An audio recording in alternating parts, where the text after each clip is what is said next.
Los relatos sonoros encuentran en la narrativa interactiva un campo creativo novedoso para generar nuevos modelos expresivos experimentales dentro del amplio campo del digital storytelling.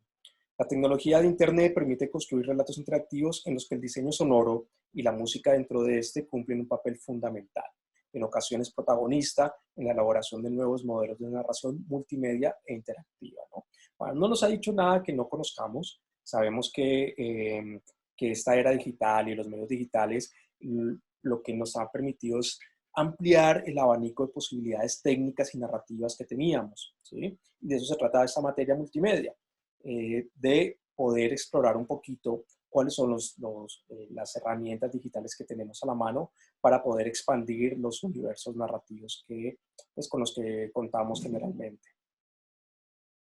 Y aquí viene una anotación importante al universo sonoro, ¿no? Desde las piedras de Menón, piedras parlantes egipcias, eran dos colosos enormes que producían sonido, o las palabras congeladas de Rabelais, hasta el primer fonógrafo, el hombre, aquí lo importante, el hombre ha recorrido un camino que le ha llevado a comprender que el registro sonoro supone la materialización del tiempo, su concreción física para una ilimitada capacidad de manipulación. Entonces, ya sabemos que la manipulación sonora infiere una técnica sonora, ¿no? Infiere una tecnología sonora, no solamente en su producción, sino en su manipulación y en su almacenamiento. Y hoy esa técnica sonora es evidentemente digital, que lo hace más maleable, que la hace mucho más aprehensible, que la hace mucho más editable, ¿sí? Podemos recurrir a bancos sonoros, podemos recurrir a grabar, alterar, modificar la voz, modificar el sonido, la música, etcétera, ¿no? Entonces estamos ante nuevas posibilidades narrativas gracias a que la tecnología sonora ha evolucionado. Entonces nos dice que hay nuevos entornos narrativos, lo que supone nuevos lenguajes narrativos, ¿no? Los nuevos lenguajes digitales estimulan la creación y la generación de nuevos modelos de producción narrativa. Eso es lo que hablábamos hace un momento. Y es que la narratividad no solo implica sus fronteras expresándose en soportes y lenguajes distintos, sino también en géneros muy diversos, ¿no? Entonces, el hecho que hemos ampliado un poco, o que el sonido o las narrativas sonoras producidas se liberaron de la radiofonía, y hoy están trabajando en medios digitales, también ha ampliado mucho, mucho las posibilidades estas y los estilos que se están dando a nivel de narrativas sonoras. El desarrollo tecnológico, tanto para la web como para entornos móviles o instalaciones, ofrece numerosas posibilidades para experimentar heterogéneas formas de construcción de relatos. Entonces, si antes con la radio teníamos una forma de construir relatos, hoy con la era digital, a nivel de audio, a nivel de diégesis sonoras, tenemos muchísimas formas, heterogéneas formas de construcción del relato. La vertiginosa evolución de la multimedia y sus lenguajes digitales asociados hace que la definición de lo que son sus productos tenga necesariamente vocación de caducidad, al menos de replanteamiento continuo. Y eso es algo que yo como profesor de multimedia lo noto, ¿no? Y por eso es uno de los motivos por los cuales nos saltamos un poco el Flash, porque hay que reevaluar si Flash a nivel, o el Animate a nivel de mercado está funcionando, y como no está funcionando, está bueno poder asumir que las técnicas, las tecnologías caducen, ¿no? Tienen unas fechas de caducidad que en este caso las va planteando el mercado. Y el mercado dijo, ok, Animate no va más. Y eso no solamente va a pasar con Animate, va a pasar quizás con el HTML en algún punto o con otras tecnologías. Y a nivel de los medios que empiezan a intervenir en la multimedia, también empieza a replantearse su continuidad, ¿sí? Bajo el amplio manto del denominado Digital Storytelling, explora y aprovecha las tecnologías actuales como el WebGL, que es básicamente una visualización tridimensional en la web, los nuevos sistemas de animación, la realidad virtual y aumentada, los entornos inmersos o los muros persistentes, entre otros, para explorar la manera de crear relatos interactivos que introduzcan al usuario en experiencias narrativas enriquecidas, ¿no? Y es parte de lo que estábamos viendo o escuchando mejor, esos podcasts que estábamos atendiendo la clase pasada y hoy, aunque van para públicos muy distintos y pertenecen a medios muy distintos, unos un medio privado como El País de España, otros un medio público como La Nacional, ambos se esforzaban dentro de sus posibilidades en entregar una experiencia narrativa enriquecida al usuario, ¿no? No era simplemente una locución interminable de 1 hora o 15 minutos, sino que había un esfuerzo desde la edición del sonido, desde el uso de sintagmas sonoros, para entregar una experiencia narrativa enriquecida a los usuarios. Y es en ese proceso el sonido y la música son un elemento esencial en la construcción narrativa. Lo vimos, imagínense este mismo audio sin cortinas sonoras, el audio que escuchamos del COVID. Este mismo audio sin esa música que va cortando, aunque lo que decía Diana, ese peso de locución a veces era difícil de llevar, a veces era difícil de soportar, estaba muy bien hecho y tenían esos cortes sonoros que nos permitía tener un ritmo enriquecido en la experiencia sonora. Después el autor nos habla un poquito de la naturaleza del lenguaje sonoro, ¿no? Entonces el lenguaje sonoro en los relatos multimedia, el primer punto, la naturaleza del lenguaje sonoro. Y aquí tiene como un conflicto a nivel de la definición sígnica del sonido, ¿no? Nos dice, las sustancias expresivas de las que se sirve el relato sonoro en la construcción de discursos multimedia para configurar su discurso no funcionan como auténticos signos, ¿no? Y esto casi que va en contravía con el autor que leímos la clase pasada, que obviamente estaba muy, muy interiorizado a nivel del signo peirciano y para él todo el sonido era signo, ¿no? Entonces uno podría leer rápidamente y decir, pero un momento, ¿cómo así que los sonidos no son auténticos signos? Y el autor continúa.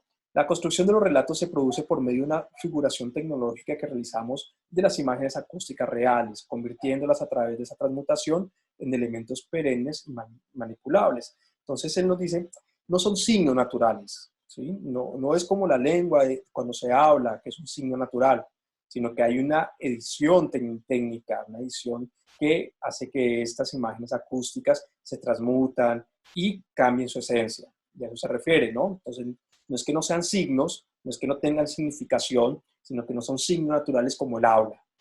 Posteriormente realizamos una lectura agramatical, ¿sí? ¿Y eso qué quiere decir? Que la lengua o el habla, cuando hablamos, cuando el otro nos escucha, pues no hace una deconstrucción en su gramática para entendernos, ¿sí? Simplemente lo entendemos y entendemos el discurso como un todo.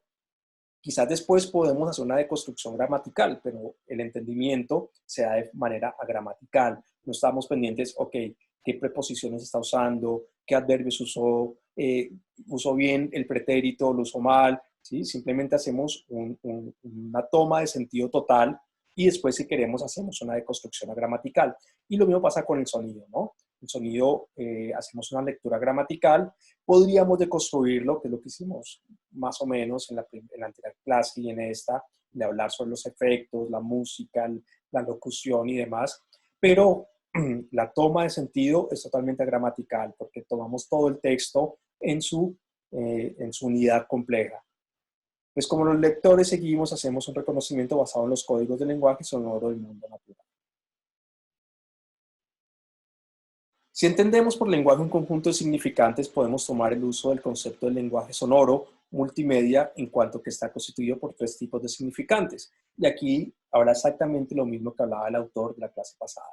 Música, palabras y sonidos no musicales o efectos, ¿no? Entonces, son los 3 elementos o los 3 sintagmas de construcción sígnica que tenemos en la narrativa sonora, ¿no? Tenemos la música, la palabra y los sonidos no musicales. Y todos juntos forman un sistema expresivo. Dentro de la tipología de lenguaje, el sonoro multimedia podría incluirse en aquella clasificación que funda su pertinencia en la sustancia de su significante, o que es lo mismo según los canales de transmisión, ¿sí? La música en el relato multimedia. Ya vamos a acabarlo, solo saqué algunos párrafos muy importantes. Desde una dimensión funcional, la música en los productos multimedia interactivos pueden cumplir diferentes roles. Y aquí sí se desmarca de nuestro del anterior autor, ¿no? Que incluía la música solo en un rol de crear experiencias emocionales. Aquí esos autores dicen, ok, la música puede tener diferentes roles y lo vimos ahora, por ejemplo, que ustedes lo marcaron perfectamente, que la música no está marcando espacios de transmisión emocional, sino que está marcando ritmos, ¿sí? Ritmos y entradas y salidas argumentativas. En unos casos de carácter pragmático, como entrada y salida de argumentaciones cuando posee un valor informativo, que es característica de los eventos registrados. En estos casos hay una intermediación técnica del dispositivo multimedia. Considerando que la música altera los valores sustanciales de la información, su uso es más reducido. Entonces, también nos dice, la música también puede transmitir información, ¿no? Y esa transmisión de información hay que tener mucho cuidado porque podría alterar la argumentación total del texto sonoro. Sin embargo, mantiene una presencia importante en aquellos productos que admiten un tratamiento más libre. Entonces dice, y aquí viene un poco lo que hablábamos hoy.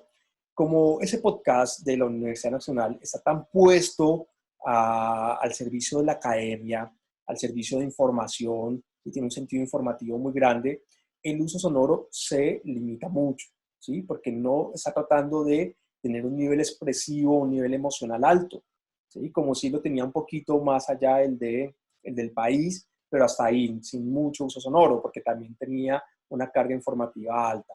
Cuando la carga informativa crece en un medio, la carga expresiva tiende a disminuir, ¿sí? Porque si crece la carga expresiva, la carga informativa puede no transmitir el mensaje de manera eficaz. Las características y particularidades de cada elemento musical dentro del discurso multimedia, así como la funcionalidad que posee, decide la entidad que mantiene a nivel estructural, ¿sí? Si es mucho más informativo, mucho más expresivo, tanto en la dimensión de anclaje de sentido como en los aspectos puramente musicales. Por ello, dependiendo del destino de su integración sintáctica, su morfología y los procesos de generación, parten de fuentes muy distintas y en ocasiones ciertamente contradictorias. La música y en el relato multimedia seguimos los efectos sonoros, ya pasamos ya no de la música como tal, sino los efectos sonoros, cumplen una función básica en la descripción e ilustración del entorno. Y aquí también hablamos un poquito lo que pasaba con el autor anterior, cuando decía que el entorno empezaba a tomar cuerpo y muchas veces cuerpo real a través de los efectos sonoros, ¿no? Que era la función que el otro autor le daba a los efectos sonoros, que era anclar el sonido a una realidad conocida. Entonces, cuando sonaba, bueno, y fue la discusión que se abrió sobre el hospital, ¿no? El sonido del hospital, ¿sí? Que nos da un contexto, pero también nos da una amplitud del lugar y nos da un anclaje a un mundo real. En la configuración espacial del ámbito en el que se desarrolla la acción dramática que trata de reflejar el discurso multimedia. Entonces, aquí también lo pone en el mismo sentido. Los efectos sonoros nos dan ese anclaje a un ámbito especial, ¿sí? En el lugar donde se desarrolla la acción dramática. Pero ello no debe hacernos olvidar las posibilidades de connotación que nos ofrecen. O sea que a pesar de que denotan un lugar, denotan la amplitud de un lugar, también tiene una carga sígnica, una carga de significación. El tratamiento de las fuentes sonoras naturales, su manipulación técnica permite generar una reconstrucción expresiva, la constitución de objetos sonoros que pueden poblar nuestros relatos para realizar funciones narrativas de distinto orden, ambiental, descriptiva, expresiva, ornamental, propiamente narrativa, que contribuyan a la verosimilitud del relato por encima de su veracidad, ¿no? Y esa es la función de ciertos efectos sonoros. Bueno, hasta aquí vamos a llegar. No, hasta ahí llegamos. Esta, la número 11, sobra. Bueno, entonces, es un autor que también pone mucho más énfasis al funcionamiento sintáctico de los elementos, pero en cuanto a sintagmática del discurso sonoro, no cambia mucho. Nos dice, el discurso sonoro, al igual que nos decía el autor anterior, tiene tres elementos, que es la palabra, la música y los efectos. Y son con esos tres elementos que se construye la diégesis sonora. Y depende el uso que le demos a cada uno de esos elementos en la construcción argumentativa, que nuestra argumentación va a cambiar, que va a generar diferentes efectos sobre aquel que escucha. Quizás efectos mucho más informativos, quizás efectos mucho más expresivos, quizás otro tipo de efectos que estemos buscando, ¿no? Entonces, es siempre encontrar un balance de esos tres elementos, teniendo en cuenta cuál es el objetivo argumentativo, dónde estamos cargando la argumentación de nuestro relato sonoro.